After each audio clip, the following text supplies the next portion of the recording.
আমার বাবার 5টা অ্যাকাউন্ট আছে। এর মধ্যে salary account, active account, savings account এবং কারেন্ট অ্যাকাউন্ট রয়েছে। তার মধ্যে 5টি অ্যাকাউন্ট মিলে মোট ক্রেডিট আছে 5,47,711 টাকা। কিন্তু আমার বাবার সার্ভিস লোন আছে। তিনি যেহেতু শিক্ষক, তিনি 10 লাখ টাকার একটা সার্ভিস লোন নিয়েছিলেন, যেটা প্রতি মাসে কেটে ওনার স্যালারি থেকে কেটে নেওয়া হয়। সার্ভিস লোন এখনও পেমেন্ট বাকি আছে 6,39,746 টাকা। সুতরাং যা ক্রেডিট আছে সেটা যদি বাদ দিই আমরা, তাহলে তিনি এখনও 82,035 টাকার মতো দেনায় আছেন আর কি। আর আমার মায়ের একটা অ্যাকাউন্ট আছে, সেখানে 21,154 টাকা আছে। আমার স্ত্রীর একটা অ্যাকাউন্ট আছে, সেখানে 613 টাকা আছে। আমার নিজের 2টা অ্যাকাউন্ট আছে। দুইটার মধ্যে একটা আমার ব্যক্তিগত অ্যাকাউন্ট, সেটা হচ্ছে জনতা কোন ব্যাংক, এটা সোনালী ব্যাংকে। এটা আমার সেভিংস অ্যাকাউন্ট, এটাতে 9,930 টাকা আছে। আর আরেকটা হচ্ছে আমার স্যালারি অ্যাকাউন্ট, যেটা আমার গভর্নমেন্টে থাকা অবস্থায় স্যালারি সহ গভর্নমেন্টের আরও যেই টিএডিএ সহ যেই লেনদেন, সেটা এই অ্যাকাউন্টের মাধ্যমেই হতো। এই অ্যাকাউন্টে আমি একটু ডিটেলস বলে রাখি। আমি 16 মাস দায়িত্বে ছিলাম। 16 মাসের স্যালারি 1,65,000 করে গড়ে স্যালারি এবং ভাতা সহ এর আশেপাশে কম বেশি করেছিল। এবং আমি 5টি বিদেশ সফরে গিয়েছিলাম। বিদেশ সফরের যে টিএডিএ বিল সরকারের পক্ষ থেকে দেয়, আপনারা জানেন, সেটাও এই অ্যাকাউন্টে এসেছে। সেটা গড়ে 4-5 লাখ 6-7 লাখ টাকা করে হবে 5টি বিদেশ সফরের। এর বাইরেও দেশের সরকার থেকে আরও বিভিন্ন খাতে বিভিন্ন যে ভাতা সব মিলিয়ে এই অ্যাকাউন্টে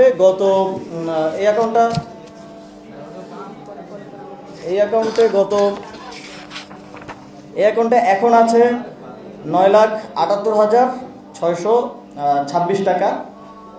এবং এই অ্যাকাউন্টে মোট ট্রানজ্যাকশন, মোট ক্রেডিট হয়েছে আমার স্যালারি ট্যালারি সব কিছু মিলে, এবং সরকারের দায়িত্ব গ্রহণ করার আগেই 50,000 টাকার মতো ছিল। তারপরে সব মিলে ক্রেডিট হয়েছে মোট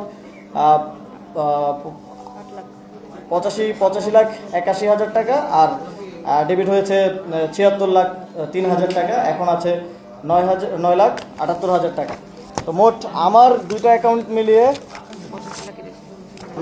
মোট আছে হচ্ছে 9,78,556 টাকা।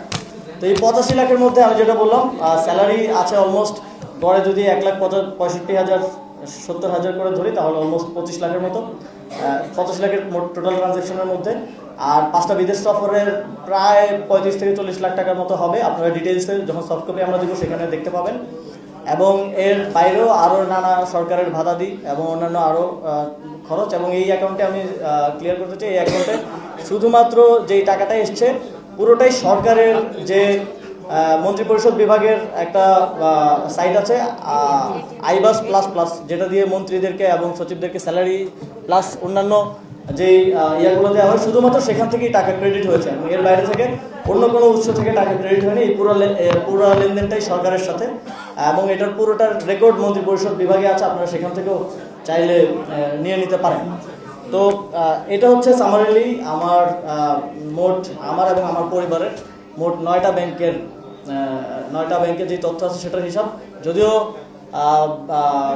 বাংলাদেশ ব্যাংকের বিএফআইইউ তারা শুধু আমার অ্যাকাউন্টের তথ্য চেয়েছে, আমি আমার পরিবারের অ্যাকাউন্টের তথ্য সহ দিলাম অধিকতর স্বচ্ছতার জন্য। এবং এই সবগুলো আমরা সফট কপি আপনাদেরকে প্রোভাইড করে দিব সামারি সহ, সেখান থেকে আপনারা ডিটেলস জেনে নিতে পারবেন। তারপরে যদি কোনো কিছু নিয়ে সন্দেহ থাকে বা কোশ্চেন থাকে, তাহলে সেটা আমাদেরকে করতে পারেন। আমাদের পার্টির যিনি মিডিয়া দেখেন, মিডিয়া টিম আছে, তাদের মাধ্যমে, অথবা আমাকে সরাসরি আপনারা জানতে চাইতে পারেন।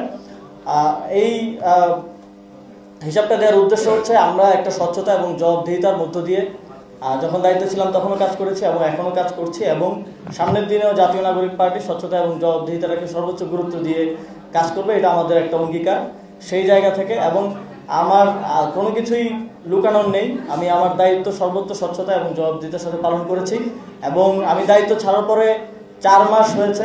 আপনারা অনেক সময় অনেক গুঞ্জন শুনেছেন, অনেক নিউজ দেখেছেন, অনেক নিউজ আমরা যখন যোগাযোগ করতাম হাউসে, তখন তারা আমাদেরকে বলতো যে ভাই আমাদের কিছু করার নেই, আমাদেরকে তো লিখিত দিয়ে গেছে এটা ছাপানোর জন্য। আপনারাও হয়তো অনেক সময় এই বিষয়গুলোর অভিজ্ঞতা পেয়েছেন। এবং আপনারা দেখেছেন যে গতকালকেই আপনারা হয়তো জেনেছেন যে আমাদের জাতীয় নাগরিক পার্টির একজন সাবেক সদস্য গোলাম সালাউদ্দিন তানভীর, তাকে নিয়ে একটা 400 কোটি টাকার বিশাল ন্যারেটিভ এবং এক ধরনের প্রোপাগান্ডা করা হয়েছিল। দুদক তাকে নিয়ে অনুসন্ধান করেছে, দীর্ঘদিন অনুসন্ধান করে তাকে কিন্তু নিষ্পত্তি দিয়েছে এবং সেটা এই সরকারের আমলে নিষ্পত্তি দিয়েছে।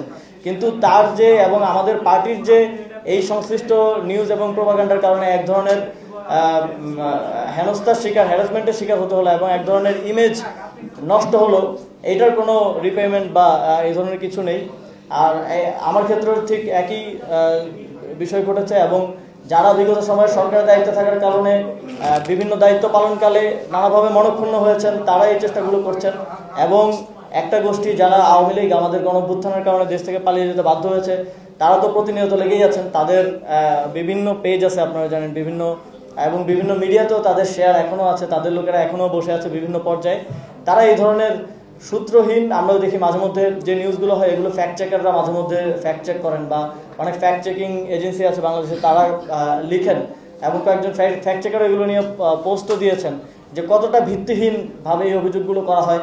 একটা নিউজ দেখলাম যে কিছুদিন আগে $10 বিলিয়ন দুর্নীতির, প্রায় 1,20,000 কোটি টাকা, মানে এত অকাল্পনিক এবং অবাস্তব অভিযোগ দিয়ে জাস্ট ক্যারেক্টার অ্যাসাসিনেশন করা হয়।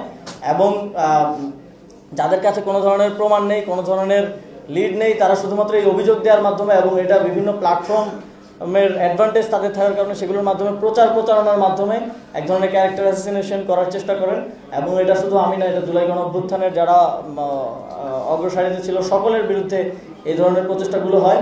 এই চেষ্টাগুলো হচ্ছে এবং সামনের দিনেও হবে আমি জানি। তবে আমার দিক থেকে আমার স্বচ্ছতা এবং জবাবদিহিতা আমি শতভাগ নিশ্চিত করার চেষ্টা করব।